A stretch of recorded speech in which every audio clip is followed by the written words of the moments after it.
To find out what happens when Tinkerbell goes on a magical journey to find the enchanted mirror of Encanta, read along with me in your book.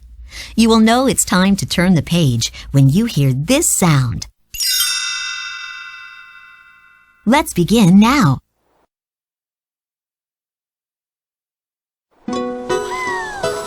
High above the mainland, fairies from Pixie Hollow darted through the sky.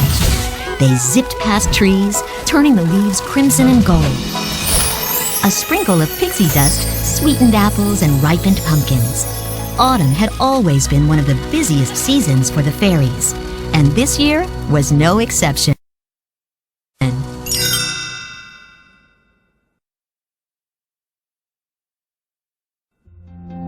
Back in Pixie Hollow, the Minister of Autumn and the Queen called Tinkerbell to the royal chambers. Since time immemorial, fairies have celebrated the end of autumn with a revelry, and this particular autumn coincides with a blue harvest moon. A new scepter must be created to celebrate the occasion. Queen Clarion smiled at Tink. And Fairy Mary has recommended you. The minister continued. The scepter must be built to precise dimensions. At the top, you will place a moonstone. When the blue moon is at its peak, its rays will pass through the gem, creating blue pixie dust. Queen Clarion explained that blue pixie dust prepared the pixie dust tree for winter so that it could grow again in spring. We are relying on you.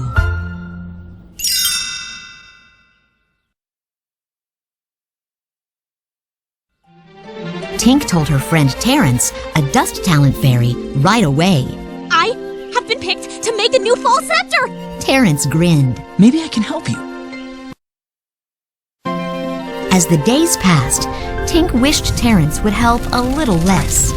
She knew he meant well, but it seemed like he was always getting in the way. Then she had an idea for how Terrence could help her. Could you go out and find me something sharp? You got it. I'll be right back.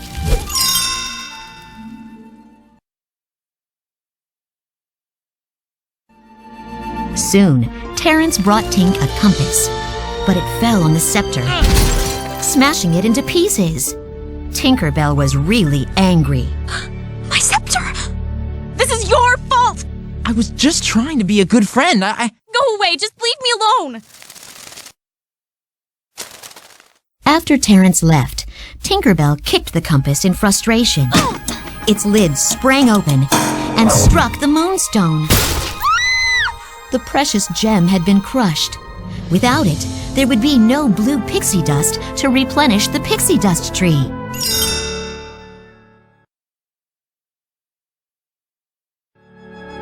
Tinkerbell knew she had to fix the stone.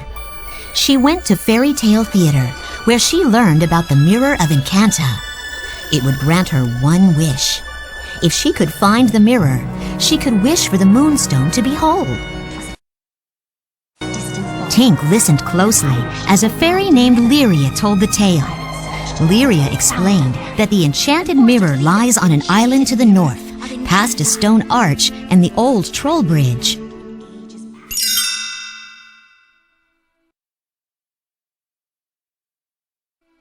But Tinkerbell didn't have enough pixie dust to go for such a long journey. She asked Terrence if he could spare some extra.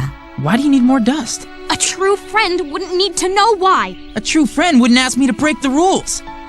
Well, then I guess we're not true friends. Tink was upset about her fight with Terrence, but she had to figure out a way to find the Mirror of Encanta. Suddenly, she had an idea. With some cotton fluff and a hollowed-out gourd, she built a fantastical flying balloon. So long, Pixie Hollow. I'll be back soon.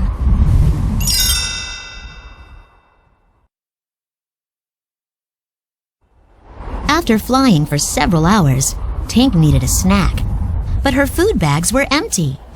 My boysenberry rolls! My mouse cheese! Then she noticed that one of the bags was glowing. She peeked inside and found Blaze, a firefly with a full tummy. Tinkerbell was annoyed. Shoo! Go find your friends! But Blaze wouldn't budge. As it grew dark, Tinkerbell realized that his bright light would be able to help guide her way.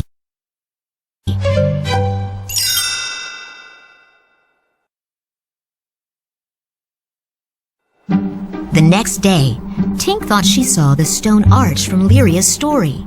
She anchored the balloon to a branch and left Blaze to guard it. As Tink flew closer to the arch, she realized that it was only 2 tangled trees. Just then, Blaze rushed up and told Tink that a gust of wind blew away their balloon. It's gone? My compass, my supplies, my pixie dust. At that moment, a strong wind knocked Tink over. The fairy tumbled to the ground. Then, everything went dark.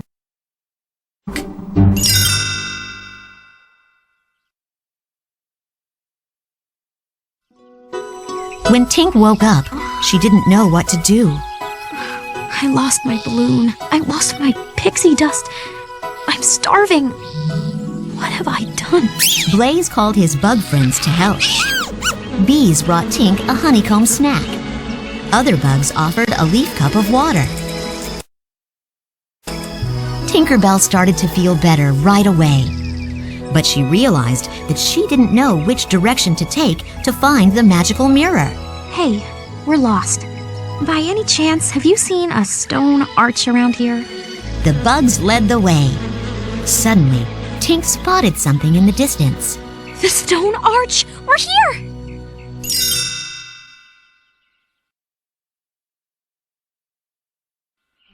In Pixie Hollow, Terrence went to Tink's house to apologize. He noticed the diagram for her balloon, and something else, too. The Moonstone. Terrence scooped the pieces into a bag and set off to find Tink, wherever she was. Meanwhile, Tink and Blaze had just passed through the stone arch. Then they arrived at a bridge. The 2 trolls guarding the bridge were arguing, so they didn't notice when Tinkerbell and Blaze slipped past them.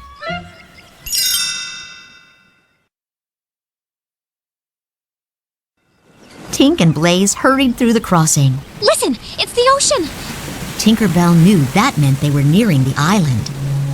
As they emerged from the bridge, a breathtaking sight awaited them. The wrecked ship! Okay, Blaze, this is it. We gotta find that mirror and fix the Moonstone. Let's go!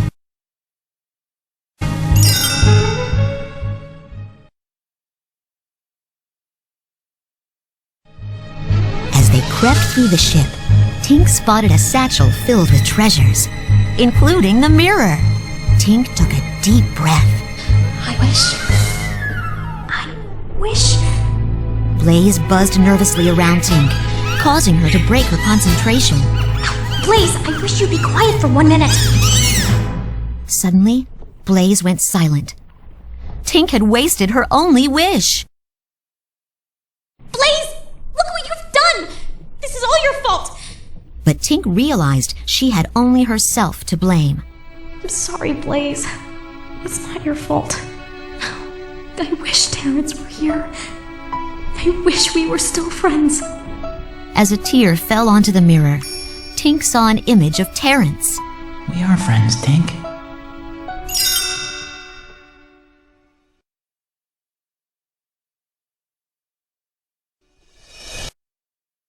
All of a sudden, Terrence appeared right behind her.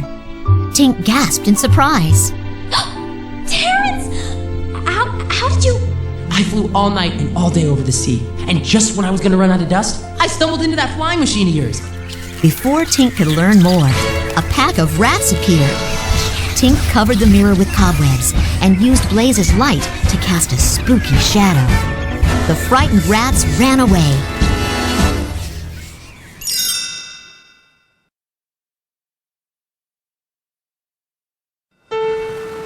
The group was ready to head home. Tink used the last of her pixie dust so that her balloon would be able to fly again. Then she had an idea. Together, she and Terrence fixed the scepter and crowned it with pieces of moonstone. They hoped the scepter would work, but they wouldn't find out until the blue moon rose.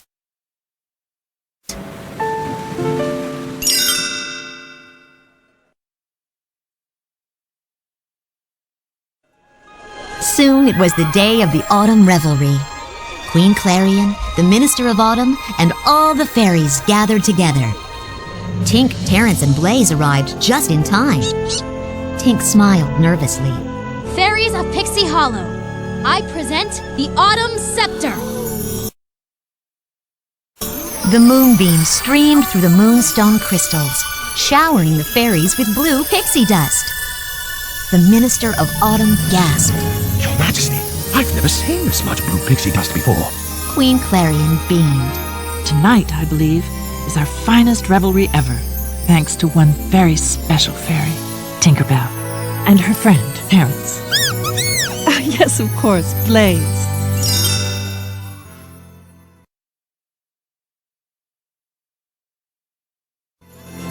The trio held the scepter high in the air, marking an autumn revelry so magnificent it would become a fairy legend. For worldly things will fade away as seasons come and go, but the treasure of true friendship will never lose its glow.